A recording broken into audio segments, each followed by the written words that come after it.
Hello everyone, welcome to another WordPress tutorial. In an earlier lesson, we learned how to use page.php to control the output of our WordPress pages. Well, in this lesson, we're going to take things one step further. So what if we want to use different layouts for different pages? Now, most of the time, all of your pages will look fairly similar, and the only thing that will be different is the actual content in the main body part of the page. But there will be times when you do want to use different layouts or different output schemes or different HTML.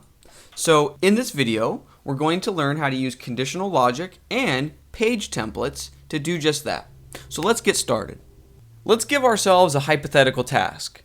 Let's say that when we're on the portfolio page, we want a bit of custom text to display after this tagline. So right about here.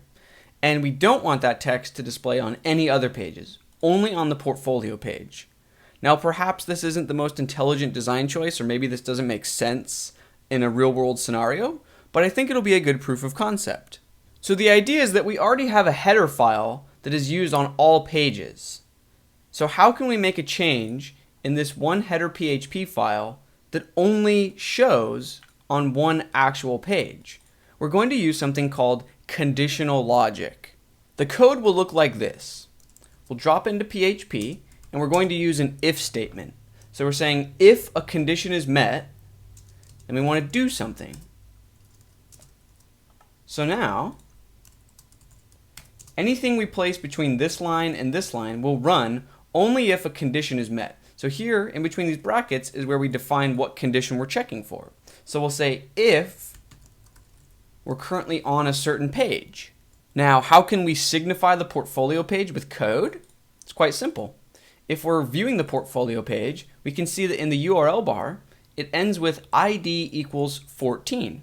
So it's really as simple as adding a 14, and then this isPage function will take care of the rest. So now any code we include here, or excuse me, not necessarily code, just text. So we can say, thank you for viewing our work. And actually, let's move this to sit within this heading level 5 element. And if we refresh, we can see that this extra bit of text displays, but if we're on any other page, it doesn't. A quick note, if your particular WordPress website does not show page ID at the end of URLs, that's okay. In fact, it's desirable. So let me show you an alternative way to figure out the ID. Simply go into your WordPress dashboard, click on Pages, click on whatever page you're looking for or trying to figure out the ID of, and then once you click on it, then in the admin, the URL will say post equals and a number. Now, if you don't like using ID numbers at all, you don't have to. You can also use slug names in your conditional logic in our code. So let me go into settings and adjust my permalinks so that our URLs actually use names. So I'll change it to month and name.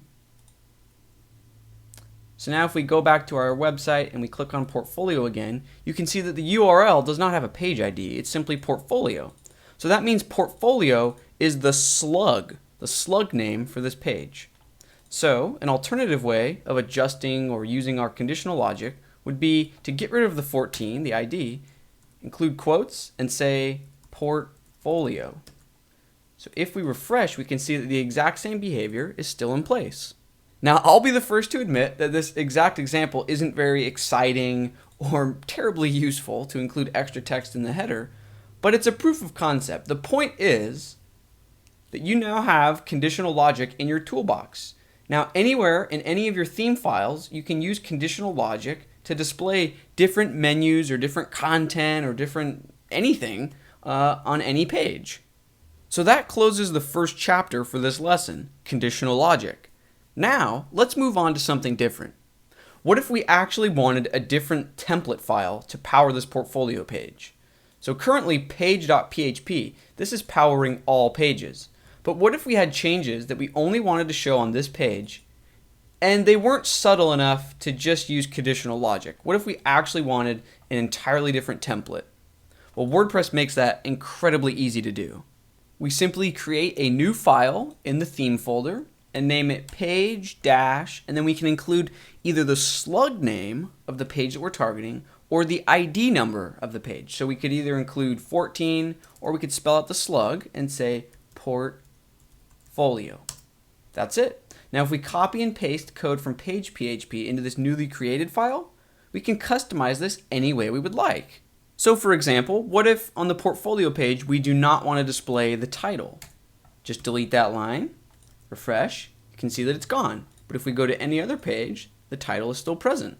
Well, that wasn't the most exciting change. Let's give us something a bit more interesting. What if we wanted the title to sit on the left side and we wanted this content to sit on the right side? So sort of a two-column layout.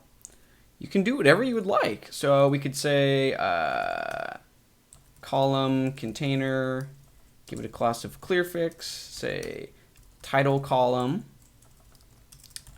text column. So we'll move the content into this text column. We'll output the title in the title column. So we'll say h2, use the the WordPress function named the title. So you can see that it's back in, but now we have this unique HTML structure to play with, so we can just add a bit of CSS and we'll have a two-column layout. So let's head over to our style sheet and add a comment to stay organized. Two-column title layout. So the title column, width 30%, float it to the left. The text column, take up the rest of the width, and we'll float it to the right. So if we refresh, you can see that we have a two-column layout. Now, I'm not going to claim that I love the way this looks visually, but we set it up very quickly, and it's just to illustrate the point that you can very easily create different layouts for different pages by simply creating a new file in your theme folder named page dash and then either the slug or the ID.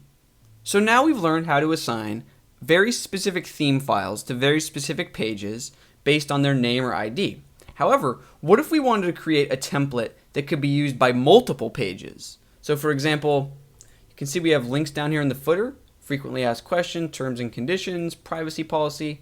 What if we wanted just these 3 pages to all share a common layout, but none of the other pages? WordPress makes it very simple. So we'll head over to the code, we'll create a new file. We can name it anything we would like. I will call it special template. Now let's copy and paste the code from our standard page.php into special template. And we just want to include a comment up near the top of the file that says template name special layout. Or you could name it anything you would like. And then close the comment.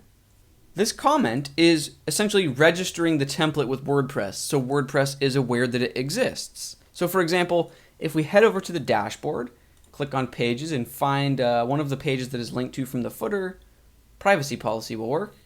We can see that in the bottom right corner, under page attributes, there's a template field, and we can click it and select special layout, the file we just created. Now obviously, if we click update and refresh, nothing will change, because remember, we literally just copied and pasted the code from page, standard page.php. So let's go ahead and make some quick customizations. Let's imagine that we want some sort of info box or disclaimer to sit right about here, over on the right side. So in our code, we'll go between the header and the content, create a new section, info box. Let's create a heading level 4 that says disclaimer title. And then just include a bit of dummy text. Okay, so now let's add some corresponding CSS so that this markup will sit right about here. Oops, create a new comment, info box, styles. Okay. So let's add the code. We'll give it a width of about 30%. Float it to the right, obviously. Let's give it a bit of margin so it doesn't sit right up against the regular text. Okay. Let's also give it a bit of padding.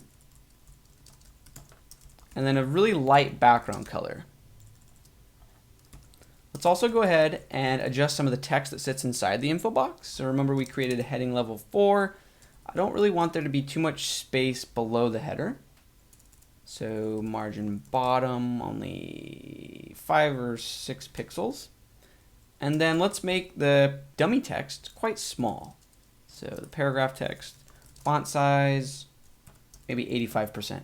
So if we refresh, you can see that there's now this nice little info box. And if we wanted this info box to also display on the terms and conditions and frequently asked questions pages, all we would need to do is head over to the dashboard, find those two pages, and adjust the template. So frequently asked questions, template, special layout. Then we can do the same thing for terms and conditions.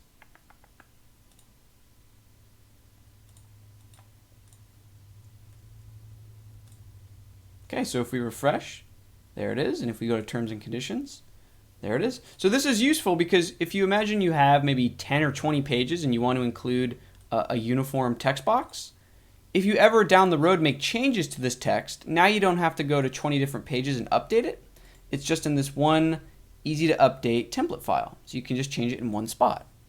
And that brings this third and final chapter of the lesson to a close. Let's review what we learned today.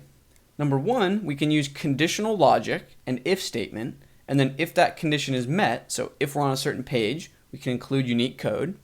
Number two, we learned how to create new theme files that match the slug name or the ID number of a page. And WordPress will automatically make the connection to only use it for that page.